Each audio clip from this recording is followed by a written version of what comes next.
En esta historia vamos a hablar de el laberinto de la ciudad maya de Oskintokh, único en América. El edificio se llama Satun Sat. Sat en maya es perderse. Sat un Sat, perderse, volver a perderse, o lugar de perdición. El mito dice que en Oskintokh vivieron 3 razas de hombres: hombres gigantes, hombres enanos y hombres medianos. Hombres que vinieron por un camino secreto entre la tierra y el agua, y que durante 5 años venían viajando con sus esposas e hijos. Y cuando llegaron, lo primero que hicieron al salir del túnel fue dar gracias a Kimishahau, nuestro Padre Sol, y se arrodillaron, y gimieron y lloraron, y construyeron Satun Sat, el laberinto, para cubrir el hueco por donde salieron. Después crearon un monstruo para que cuide el libro del conocimiento. En este libro del conocimiento se guardaba la magia. Y a este monstruo lo alimentaban con personas que encontraban muy de noche y eran dadas como alimento del monstruo. Una ave enorme surcaba los cielos oscuros dando gritos o chillidos ensordecedores que aturdían a las personas, y así los gigantes podían recoger sus cuerpos para alimentar al monstruo. Como los gigantes hacían estas malas prácticas y fueron muy malos gobernando, fueron matados y aniquilados por los enanos, los cuales los enanos pasaron a gobernar y comenzaron alabando y dando plegarias al sol, la luna, los vientos y la tierra. Fueron buenos los enanos un tiempo, pero poco a poco, igual que los gigantes, los enanos comenzaron a corromperse y comenzaron a venerar de nuevo al monstruo que devoraba a seres humanos. Y entonces los medianos, al darse cuenta que los enanos cayeron o habían caído en las mismas prácticas que los gigantes, los capturaron y los tiraron dentro de la cueva de Espukil o Calcetoc, que es la más grande de Yucatán después del Oltún y cuyo recorrido lleva al menos 8 horas.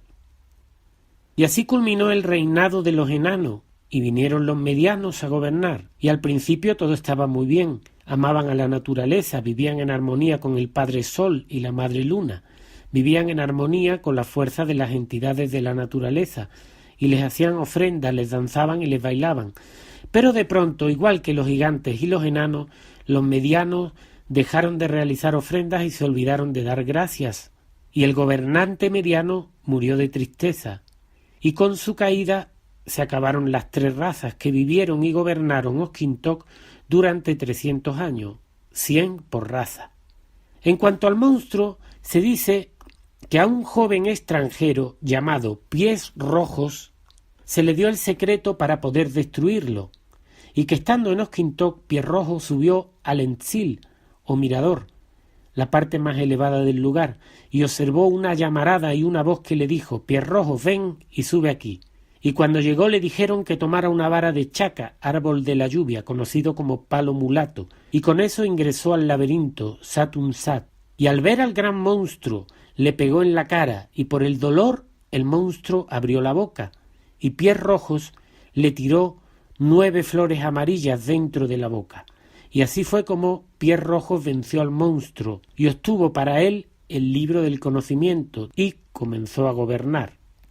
En lo espiritual, este Satun Sat, o lugar de perdición, o laberinto, tenía una utilidad importante, que era dejar en ella a la persona con ella misma, para que se encontrara con sus laberintos interiores, para que luchara contra sus propios demonios. Y es por eso que al futuro gobernante de Oskintokh, a la edad de 13 años, lo metían en el laberinto, donde debía demostrar su valor, su inteligencia, su fuerza y su paciencia. Y esta era la iniciación para convertirlo en lo que los mayas llamaban un Halach Winik, o hombre verdadero.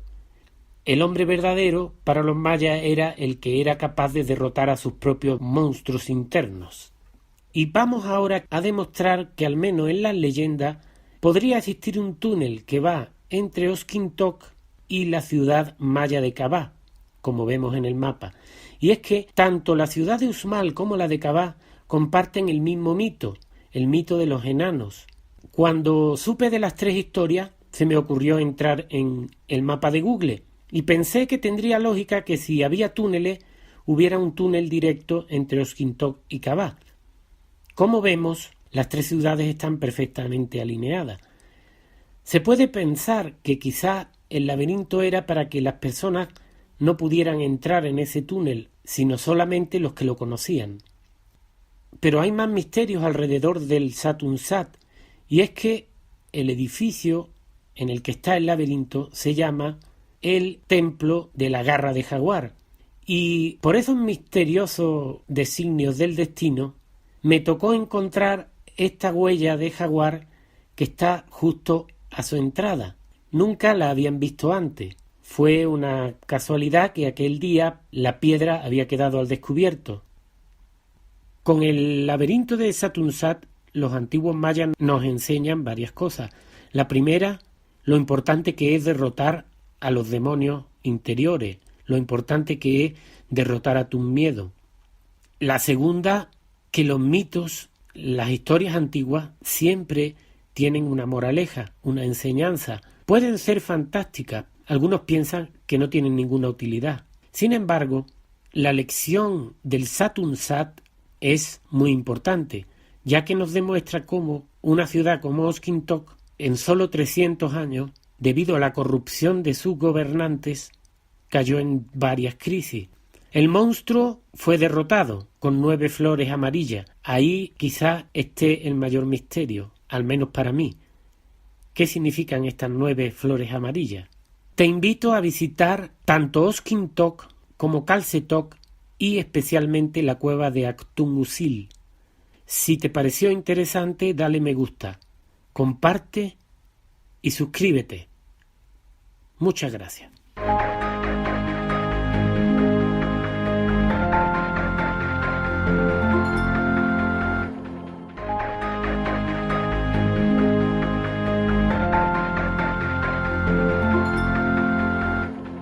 En este video vamos a analizar unas pequeñas esculturas mayas de pareja, en las cuales aparece un conejo o un anciano con una mujer joven. En esta primera pareja vemos al señor Conejo o señor Sol, conocido como el escriba, abrazado a su esposa Ixchel. Para este video consulté con Joao Capas, experto en el Códice Madrid, el cual mencionaremos más adelante. Según los mitos mayas, este señor Conejo o señor Sol, conocido como el escriba, le roba sus insignias y poder al señor viejo, llamado Cielo 13, para así cambiar el destino de la humanidad. Este mito se parece mucho al de Prometeo, que roba el fuego y el conocimiento a Zeus, o el mito mexica en el cual el tlacuache roba el fuego al dios anciano. En la siguiente foto tenemos una variación diferente. La imagen la tomé en Tikal, Guatemala. Es una reproducción. En ella vemos al señor abeja hablando con su esposa. Tiene la mano en su estómago. La va a dejar embarazada. Está fecundándola con su energía y sabiduría. En la tercera, que es otra réplica en unas artesanías, vemos de nuevo la pareja de la mujer joven y el señor Conejo, el escriba o señor Sol. En este caso, el peinado, según Joao, corrobora que estamos ante Ixchel, la señora Luna, su esposa, conocida como la primera anciana. La siguiente imagen es de un artesano también en Yucatán y muestra al señor Conejo, el escriba, el señor Sol, con Ixchel, pero con forma de un anciano, con forma humana. Se dice que fue el señor Conejo, el señor Sol, el escriba, quien tradicionalmente enseñó la escritura a los mayas. Podemos llegar entonces a la conclusión de que las 4 figuras significan lo mismo, que el señor Conejo, el escriba o señor de la escritura, fertiliza a su esposa, la primera mujer, es decir, la luna. En el caso del señor abeja, es la escritura en forma de sabiduría la que impregna a Ixchel, la primera mujer, la luna, y la embaraza, dando origen al idioma maya. Es interesante mencionar aquí que tanto en Perú el dios Viracocha como en la Biblia Dios crean el mundo también con la palabra. La palabra es creadora. La conclusión es que el conejo es el señor Sol en la forma del escriba o señor de la escritura, y la mujer es su esposa Ixchel, la luna. Por esto podríamos pensar que estas parejas son representación del mito maya de la creación, donde el escriba, señor Sol o señor Conejo, crea el mundo. Y este mito dice que cuando Kinishahau, el señor Sol, se casó con Ixchel, la señora Luna, nacieron Yunkach, el monte y la vegetación, Yun-Ik, el viento, y Yun-Chak, la lluvia. Por lo tanto, estas imágenes serían una representación de la creación.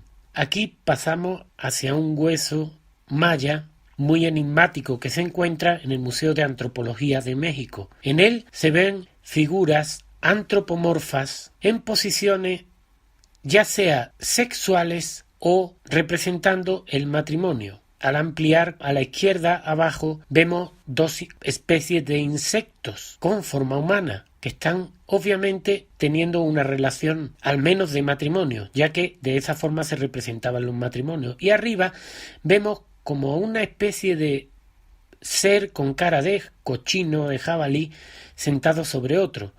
A la derecha arriba vemos a una mujer que está ofreciendo algo a otro personaje antropomorfo con cara de insecto. Y abajo vemos lo que pareciera dos seres extraños, animales, que estuvieran realizando sexo. Es interesante recordar de nuevo la imagen donde el insecto está fecundando a la mujer.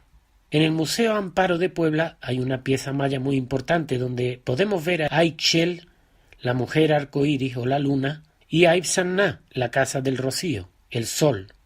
Esta imagen está representada también en el Códice Madrid. Ahí vemos claramente en el centro a la izquierda a Ixchel y a la derecha a Ipsanná, el señor sol. Aunque quizá pudiera ser casualidad, en el Códice Madrid Ixchel e Ipsanná están bajo una T y Ixchel lleva en su frente, como podéis ver si se mira desde lejos, una T. Quizá esa sea una prueba de que ambas imágenes representan lo mismo, la creación. Aquí es interesante mencionar la creación teotihuacana y especialmente el mito de Tecuztitecatl y Nanahuatzin. No es necesario decir que la mitología, la arqueología y la historia siempre suelen ser polémicas, porque hay muchas versiones diferentes que son verosímiles, parecen ciertas, por lo tanto puedes tener a dos personas peleándose por dos teorías que se ven ciertas simplemente porque no hay suficientes datos para tener la verdad. En este caso vamos a usar uno de los muchos mitos que hay. En este mito, en Teotihuacán se reunieron los dioses con la idea de crear el mundo. Se pusieron alrededor del fuego y había dos dioses, Tecuztitecatl, el dios rico, y Nanahuatzin, un dios pobre. Después de hacer una ofrenda para salvar a la humanidad o para crear el mundo, uno de estos dioses tenía que tirarse a una hoguera. Al principio, el dios rico, Tecuztitecatl, se negó, y Nanahuatzin, el dios pobre, conocido como el dios de la humildad, como no tenía nada que perder, se tiró a la hoguera, apareciendo en el cielo, convertido en el sol.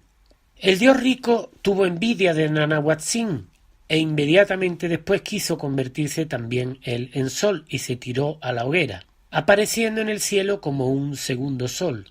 Sin embargo, los dioses no creyeron justo que este dios Tecuztitecatl se convirtiera en Dios, por lo cual arrojaron un conejo a este segundo sol y éste se convirtió en la luna. Aunque pudiera haber contradicción entre el sexo masculino o femenino en las dos leyendas, sin embargo es muy interesante ver que en Teotihuacán, lugar en el que, según los mitos, se creó el mundo, existen la pirámide de la luna y la pirámide del sol. Aquí vamos a dar un salto en el tiempo y en el espacio y nos vamos a ir a la tradición católica. Ahí podemos ver claramente los mismos símbolos en un manto de la Virgen del Carmen. Arriba está el sol, abajo la luna.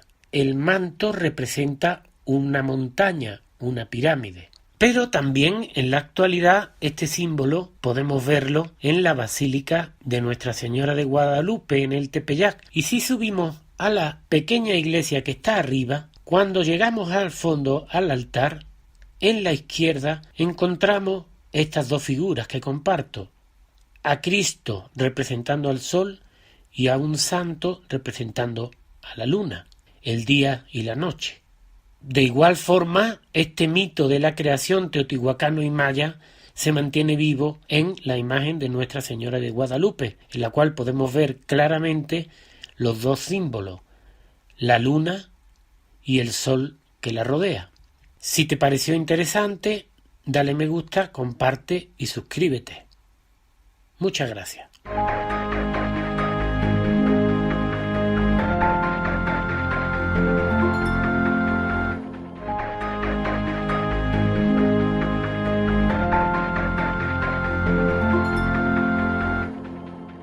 En este video vamos a hacernos la siguiente pregunta. ¿Es una pareja de mayas la que está grabada en el Palacio Episcopal de Cáceres, en Extremadura, España?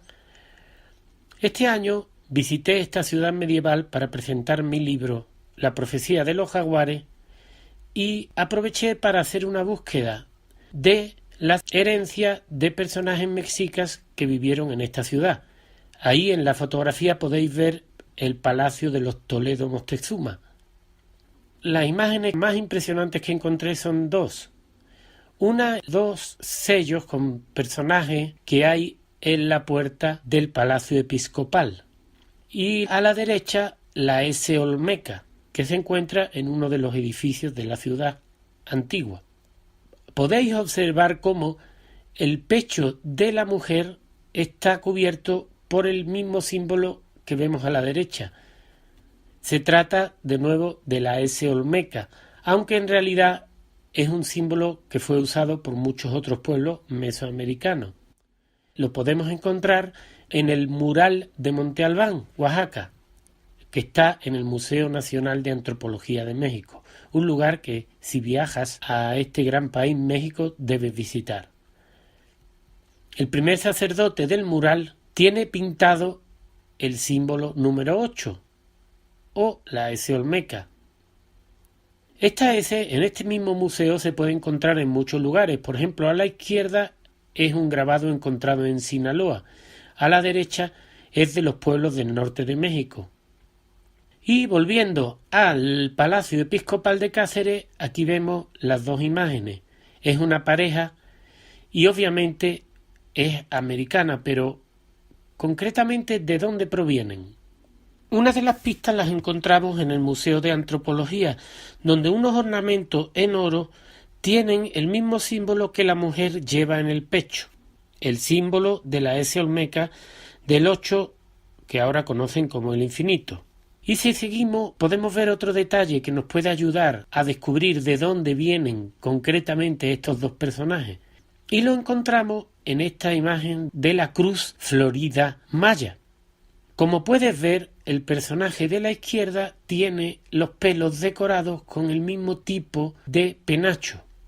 Y si bien en esta imagen puede que no sea tan claro, en Palenque nos encontramos con esta otra imagen. Claramente el pelo de este hombre está decorado de la misma forma que el pelo del personaje maya, en este caso la mujer que tiene el símbolo del número 8 o la S Olmeca en el pecho. Es un ejercicio interesante el de la observación y comparación para llegar a conclusiones. Para terminar, contar que estos símbolos antiguos no desaparecieron con la conquista, como mucha gente cree, sino que se encuentran vivos en las tradiciones mestizas católicas actuales. Por ejemplo, a la izquierda vemos a un danzante de Veracruz frente a la Basílica de la Virgen de Guadalupe. En sus ropas podemos ver los mismos símbolos olmecas que hace muchos siglos se grabaron en la roca en la ciudad medieval de Cáceres. Si te pareció interesante, dale me gusta, comparte y suscríbete a mi canal.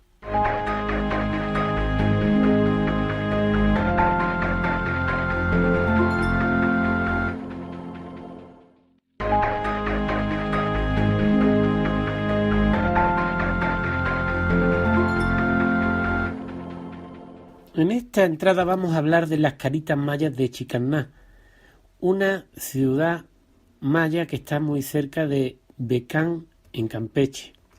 Como ya vimos en un video anterior, en arqueología siempre es muy interesante hacer el ejercicio de mirar al revés, de mirar desde lejos y de mirar en todas las perspectivas posibles. Como vemos aquí, las esfinges aladas de Babilonia, cuando las ponemos en pequeña, nos dan esta especie como de robots, muñecos con los ojos negros, los puños cerrados, las coronas. Igual pasa cuando miramos las cabezas olmecas, que están en el Museo de Antropología de la Ciudad de México. Las vemos de frente y vemos una proporción, pero si las vemos de lado, vemos que son muy estrechas.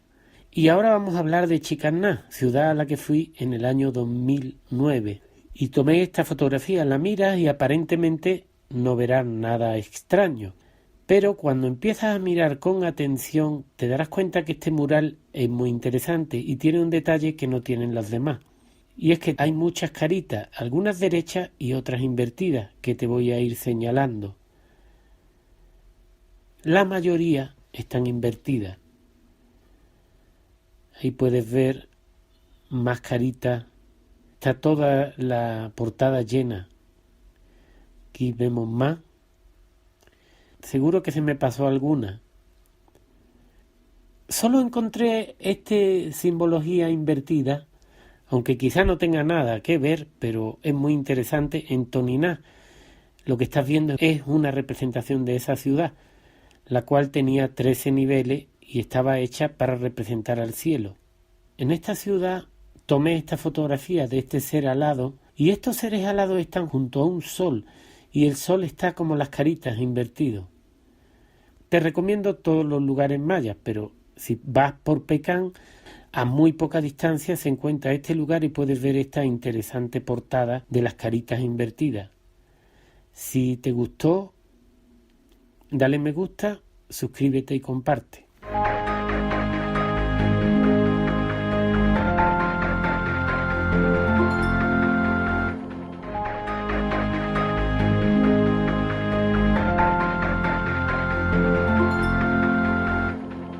Los pueblos mesoamericanos representaron a unos seres que podríamos considerar como duendes, los espíritus guardianes de la tierra o del bosque, también llamados seres protectores. Para los mayas de Yucatán, estas entidades eran llamadas aluche.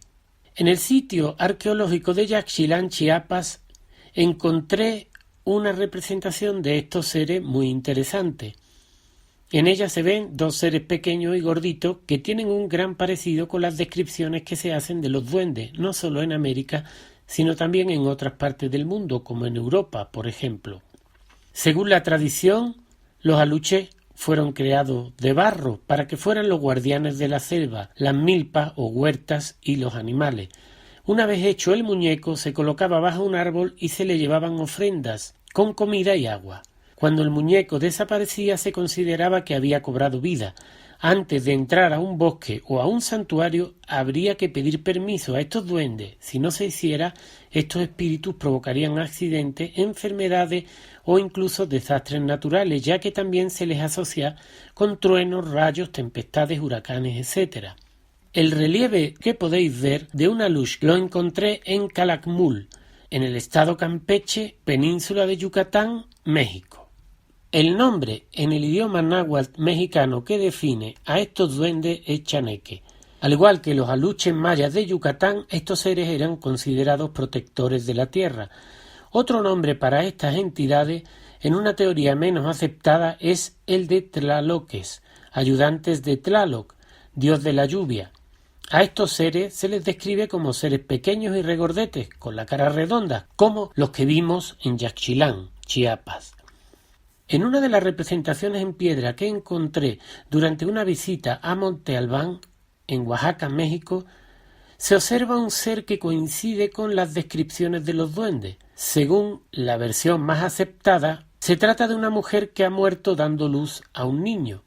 Sin embargo, algunas cosas llaman la atención, y es que esta figura parece ser adulta, de baja estatura y además está vestida. Se observa claramente que el personaje lleva un pequeño sombrero. Con esta simple observación podríamos pensar que este ser es un duende. Todas las tradiciones coinciden en que los duendes, junto con los elfos y demás criaturas del bosque, son manifestaciones de las fuerzas de la naturaleza. Además, se le relaciona con los 4 elementos. Existen numerosas coincidencias entre las tradiciones indígenas americanas y las europeas. Por ejemplo, según la tradición celta, los templos sagrados de los druidas eran resguardados por hadas, duendes y dioses tutelares. Para los romanos también existían los penates, espíritus familiares que vivían en cada casa habitada y protegían a sus moradores. En agradecimiento a estos espíritus se realizaban ofrendas que servían también para solicitar su protección. Al igual que en Europa, en Mesoamérica existía y existe la creencia en los espíritus protectores familiares. En Yucatán, por ejemplo, se mantiene viva la tradición de hacer ofrendas a los aluches para que protejan los hogares o ayuden a lograr buenas cosechas. Esta fotografía de una ofrenda a un aluche la tomé en Santa Elena, Yucatán, muy cerca de la ciudad maya de Uxmal. En un códice mixteco, el Senden, aparece una pequeña figura que algunos atribuyen al ser mitológico conocido como el Ñuhu, en idioma mixteco, que se traduce al español como el Señor de la Tierra. Estos espíritus, como los duendes, son protectores de los espacios naturales, sitios sagrados y lugares habitados por personas. En la ciudad maya de Oskintok podemos ver otra escultura que muchos atribuyen a la figura de un alush o un duende maya. Sin duda que es una criatura pequeña y que podría ser un duende o un enano. La palabra duende, que ha sufrido una gran transformación en el tiempo, se mantiene viva en España en uno de los artes más antiguos de Europa, el flamenco. Aunque este arte recientemente ha perdido gran parte de su esencia y debido al abandono del campo y de la naturaleza, los duendes ya están en peligro de extinción, el flamenco original tenía carácter mitológico, religioso y ritual. Muchos flamencos todavía conservan la creencia de la llegada del ángel o el duende. En determinadas circunstancias, el cante y el baile podrían conducir a un estado espiritual parecido al trance, y en ese momento se considera que ha llegado el ángel o el duende. Otras muchas veces se dice que la persona tiene duende o ángel, y si el ser con el que conecta la persona es maligno, se dirá que esa persona tiene un mal genio. Igual que los demás pueblos del mundo, los pueblos americanos usaban y usan la música como un medio para conectar con espíritus invisibles, y en sus rituales hasta el día de hoy se usa la música, el canto y el baile para conectar con estos espíritus o dioses. Para terminar, comparto un reportaje que hice hace unos pocos años sobre el ángel o duende del flamenco, una música que antes de ser comercializada y perder su esencia, fue una forma sagrada, religiosa y espiritual de encontrarse con estos espíritus, los ángeles o los duendes.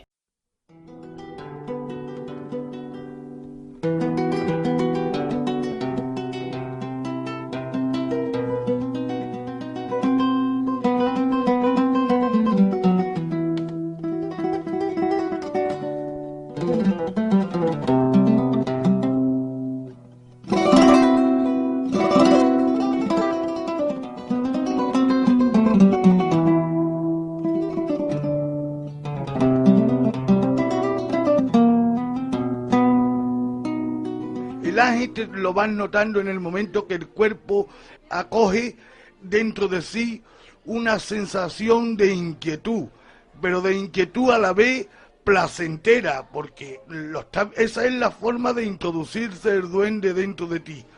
Cuando llega, el cuerpo te cruje, tú lo notas porque tu sensación normal y tus palpitaciones no son las mismas. Esa es la forma de saber que el duende llega en ese momento al flamenco.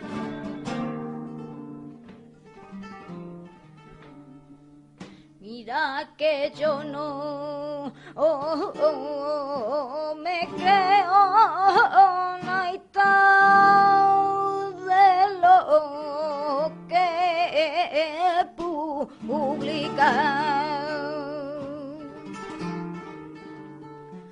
Naita de lo que publica, naita de lo que publica. publica, predica y repartí, y trigo son dos cositas distintas. Predica y repartí, y trigo son dos cositas distintas.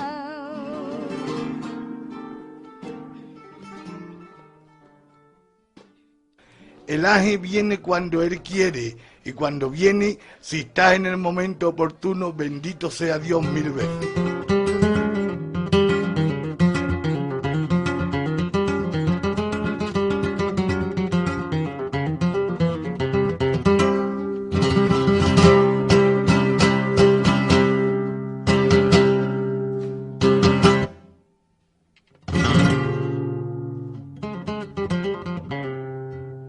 Hay sitios donde la agricultura es importante porque la tierra lo da, y Andalucía dio, porque lo quiso así como creyente que soy, le quiso tocar con la varita al duende y al aje, y lo puso en Andalucía. Soy más firme que las cuatro columnas de la Alamea, columnas de la Alamea, columnas de la Alamea, los Hércules y los leones y el hierro que del arroz rodea, los Hércules y los leones y el hierro que del arroz rodea.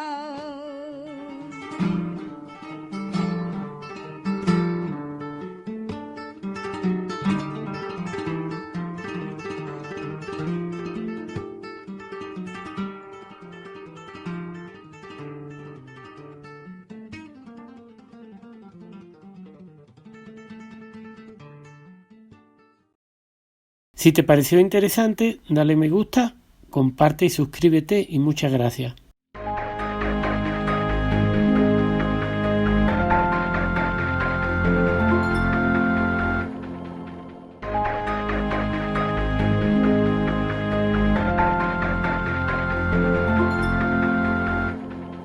En este video vamos a hacer un ejercicio interesante. Vamos a hacer una comparación del pasado remoto y del mundo actual.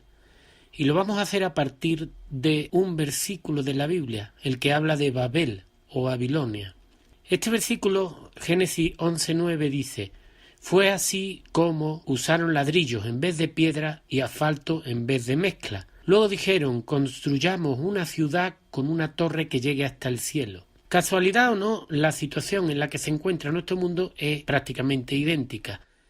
Usamos ladrillos cocidos en lugar de piedra, construimos grandes ciudades, hemos cambiado la mezcla que sería hecha de tierra por el asfalto que proviene del petróleo, y construimos ciudades con torres que llegan hasta el cielo. Y podríamos preguntarnos, si Babilonia estuviera siendo reconstruida, por supuesto tendría una capital. Y es muy interesante ver cómo el Parlamento Europeo es una réplica de la Torre de Babel. En este caso, en la izquierda vemos una ilustración de la Torre de Babel de Bruegel, y a la derecha está el Parlamento Europeo de Estrasburgo. ¿Por qué construir un edificio con la forma de Babilonia? ¿Estamos contemplando el nacimiento o la caída de una nueva Babilonia? El destino de Babilonia fue que Dios la destruyó, según el Génesis, y de la misma forma hubo otros dos lugares relacionados con el petróleo y con la perversión, que fueron Sodoma y Gomorra, que también aparecen en la Biblia. En el Génesis 14:10 dice: «Y el valle de Sidín estaba lleno de pozos de asfalto, y cuando huyeron el rey de Sodoma y el de Gomorra, algunos cayeron allí y los demás huyeron al monte. La fotografía que comparto la tomé yo mismo en Paraguaná, Venezuela, en la refinería. Es muy curioso que, si bien el valle de Sodoma y Gomorra estaba lleno de asfalto, era literalmente una refinería. Sobre estas dos ciudades dice la Biblia: «He aquí, esta fue la iniquidad de tu hermana Sodoma, arrogancia, abundancia de pan y completa ociosidad tuvieron ella y sus hijas, pero no ayudaron al pobre ni al necesitado». Ezequiel 16:49. La curiosidad más bien está aquí, más que en la lección moral, en que el lago de Sodoma se llamaba Asfaltites. Y el asfalto es un producto que se extrae de la refinería, lugares que huelen a azufre como el infierno y en los que siempre hace un calor infernal. Pareciera que, ironía o casualidad, el destino quisiera hacer que pareciera que o el Génesis fue visto por alguien en el futuro o estuviéramos repitiendo la historia. Sobre estas mismas ciudades que fueron destruidas dice el Génesis 6:5: «Y vio Jehová que la maldad de los hombres era mucha en la tierra, y que todo designio de los pensamientos del corazón de ellos era de continuo solamente el mal». Y entonces, debido a esto, dice el Génesis 19, 24 y 25: «Entonces Jehová hizo llover sobre Sodoma y sobre Gomorra azufre y fuego de parte de Jehová desde los cielos, y destruyó las ciudades y toda aquella llanura, con todos los moradores de aquellas ciudades y el fruto de la tierra». La fotografía que veis la tomé yo mismo en una refinería, en una petroquímica en Venezuela, y recuerdo la gran impresión que me llevé cuando vi que uno de los principales productos que sueltan la refinería es el azufre, el cual se convierte en lo que conocemos como la lluvia ácida. Y entonces, casualidad o no, pareciera que estuviéramos camino de repetir esa lluvia de azufre y fuego que Jehová le envió desde los cielos a Sodoma y Gomorra. Pero aquí nos vamos a ir a otra teoría. El dibujo que veis es un dibujo hecho en Babilonia, y aquí nos vamos hacia la Babilonia histórica, encontrada recientemente. El dibujo que veis se titula Los muros de Babilonia y el templo de Bel, o Babel, y está hecha por el ilustrador del siglo XIX, William Simpson, influenciado por las primeras investigaciones arqueológicas. Babilonia fue destruida, pero no se sabe muy bien cómo.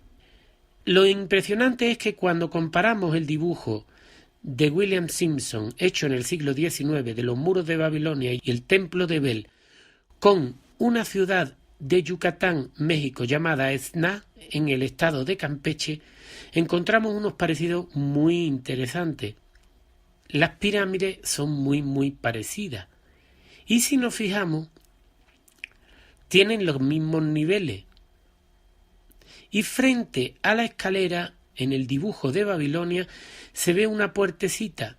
Es como una puerta ritual, diríamos, que da entrada a la pirámide. En la ciudad de Ekbalam, en Yucatán, México, no muy lejos de Esná, la entrada era muy similar a la que vemos pintada en Babilonia. La idea de esta entrada era que la persona tuviera que agacharse a la hora de entrar en la ciudad, y era una cuestión ritual. En una entrevista que hice en una de las muchas visitas a Ekbalam, que está al norte de Valladolid, en Yucatán, escuché la versión oral de que Ekbalam fue castigada por los dioses por su maldad, y me llamó mucho la atención recordar que Babel, como Ekbalam, fue destruida también, según la Biblia, por su maldad. Y aquí entonces podremos preguntarnos, ¿Babilonia y la zona mesoamericana donde se encuentran mayas, mixtecos, zapotecos, olmecas, toltecas, mexicas, tenían algo que ver? ¿Podríamos encontrar cosas en común entre las dos? Y aquí nos vamos hacia Babilonia de nuevo y encontramos un genio alado que sostiene una bolsa y tiene en las manos una piña. Y esa misma piña la podemos ver en otro genio alado con cabeza de águila que sostiene la bolsa y toma la piña de un árbol. quizá el árbol de la vida. Lo curioso es que a la derecha tenemos una figura olmeca, y esta figura olmeca contiene los mismos elementos, ilustrados de forma diferente, pero son los mismos elementos. Vemos claramente la bolsa y arriba vemos la cabeza de águila. Es innegable el gran parecido que hay entre las dos. El mural que ves está en el Museo de los Murales de Teotihuacán, y ahí aparece la piña que tienen los dioses y genios sumerios. Quizá esta representación de este fruto podría ser el famoso fruto prohibido que menciona la Biblia. Quizá es ese árbol del conocimiento del bien y el mal, pero no vamos a entrar en eso, vamos a seguir viendo las similitudes. Si miramos la siguiente, vemos cómo en Babilonia se encuentra la figura que es hombre águila, que está tomando la piña. A la derecha vemos el mural de Cacaxtla, en Tlaxcala, que está en el Museo Nacional de Antropología. El guerrero águila también tiene alas, como podéis ver. Seguimos viendo seres alados. Esta fotografía la tomé en Toniná, una ciudad que se encuentra en Ocosingo, Chiapas. Hay que recordar que en la Biblia, la misma que menciona Babilonia, se habla de ángeles buenos y malos, ángeles caídos y ángeles que están con Dios. Se habla de una rebelión. En este caso no podemos ni vamos a juzgar si un ángel es bueno o malo. Lo que sí vamos a demostrar con estas imágenes que los mayas también tenían estos personajes que nosotros llamamos ángeles, y los vemos claramente en Ekbalam. Estos seres también aparecen en Kabah, una ciudad maya que se encuentra en la ruta Puuc, lugar que también visité en búsqueda de estos seres alados. Quizá la explicación a lo que contienen las bolsas podría encontrarse en una tumba que hay en el Museo de Antropología de México, en el cual, como podéis ver a la izquierda, se ve un sacerdote con la bolsa. Se trata de una tumba y hay dos relieves en piedra muy interesantes que quizás nos podrían dar la clave de todo. Y es que esos dos relieves, como podéis ver, las bolsas que sostienen los sacerdotes tienen una gran apariencia de lo que es el miembro de reproducción masculino. Quizá estas bolsas tienen que ver con la reproducción, con la creación. Quizá esas bolsas representan la creación del ser humano, la división de Adán y Eva y la multiplicación de los seres humanos. Como todos sabemos, en la Biblia se habla de un árbol, el árbol del bien y el mal. Pero también se habla de la creación, y cuando se crea todo es agua. Del agua se crea todo. Todos los seres vivos, las plantas, los seres humanos, todos proveemos del agua, estamos creados con ella. Y es curioso que en Tetitla, en Teotihuacán, aparece de nuevo la bolsa, y en unas escenas que, en mi opinión, tienen que ver con la creación. Como podéis ver, de las manos de la diosa están saliendo cosas, sus manos crean con el agua. Y a la izquierda podemos ver un sacerdote que sostiene la bolsa y de su mano salen también semillas. Quizá esa bolsa esté representando la semilla de la vida. Ahora de ahí nos vamos a buscar la bolsa y la vamos a encontrar en otro lugar, que es Tula, en México. Estos atlantes sostenían los altares en representación del cielo, es decir, sostenían el cielo. Y los atlantes mayas también sostienen el altar, que también representa al cielo, como podéis ver a la derecha en el Museo de Antropología de la Ciudad de México. Llama mucho la atención que los griegos tuvieran el Atlas o Atlante, que también sostenía el cielo. La protagonista de la creación en la Biblia y en Teotihuacán es el agua. En náhuatl, agua se dice Atel, raíz de la palabra Atlántida o Atlante, y el nombre del dios condenado a cargar el cielo por Zeus es Atlas. lo cual nos lleva ante una coincidencia muy interesante. No solo hay una conexión entre los seres que cargan el cielo, mayas y griegos, sino que también hay una conexión en la palabra Atlas o Atlante.